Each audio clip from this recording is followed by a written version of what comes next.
Tara mga friends, sasamahan niyo akong mamasyal sa bayan ng Pulumulok, South Cotabato. At gagala tayo dito sa Dole Calsange Golf Club. Talaga namang kaakit-akit ang tanawing ito. At ang golf course nito ay sadyang well-maintained. Oo nga, sadyang nakakabighani nga ang lugar na ito. Dahil isa itong eksklusibong tirahan at golf club complex para sa matataas na personalidad ng Dole Philippines. Kaya nga, para na rin akong nakapunta ng US nito dahil sa malamig na klima. At Little Baguio daw ito, kung baga. At ang puno nga, may mga pine trees na talagang nagbibigay ng attraction sa lugar na ito.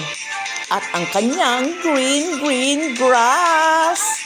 At talaga namang nakaka-relax kung magpahinga rito. At ang dami palang pasilidad ang clubhouse na ito. Tulad ng restaurant, souvenir shop, swimming pool at tennis court.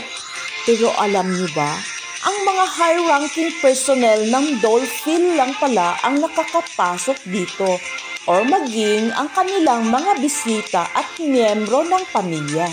Kaya dream come true at nakapasok tayo dito. At oo nga, maraming salamat ma'am and sir at ako'y inyong inimbitahan na makapagpasyal sa napakaganda nga talagang tanawin na ito. Salamat na salamat pong talaga. Ayan ang kanilang restaurant. Kakain tayo dito. Ang daming mau-order dito na masasarap na pagkain na tila baga hindi ko natikman dun sa may baba. Dahil dito lamang matatagpuan sa Dole Phil ang masasarap at yummy food. Picture tayo dito sa higanteng saging at pinya at malawak na field. Hi pine tree! Ilang taon ka na ba? At tila baga, ginamit ka pa noon para sa Christmas tree at ngayon ang taas-takas mo na. At dadako naman tayo dito sa bandang itaas. Picture naman tayo kung saan abot tanaw natin ang Mount Matutom. O ayan, nakikita niyo ba ang nakikita ko? Mount Matutom at napakalawak na pinyahan. Namumunga na nga ang iba kaya nilagyan na ng net upang manatiling juicy ang bunga nito. Ayan, bago tayo nakarating dito, itong ating pinagdaanan.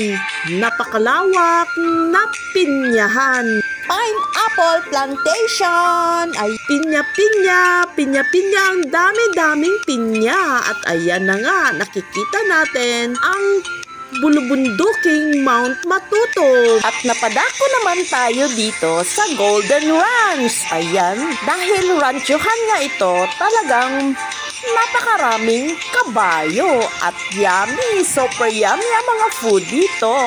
Kain tayo ma'am at kain tayo mga ma'am and sir at picture at talagang enjoy tayo dito sa bayan ng Pulumulok. Salamat ma'am at salamat sir dahil ako'y napadako sa lugar na ito. Kaya kayo dyan, kung sino pang hindi nakadako sa lugar na ito, inaanyayahan ko kayong pumasyal dito sa bayan ng Pulumulok. Thank you for watching. Subscribe, like, comment, and then share. For more videos, visit my channel here at Flares and Next.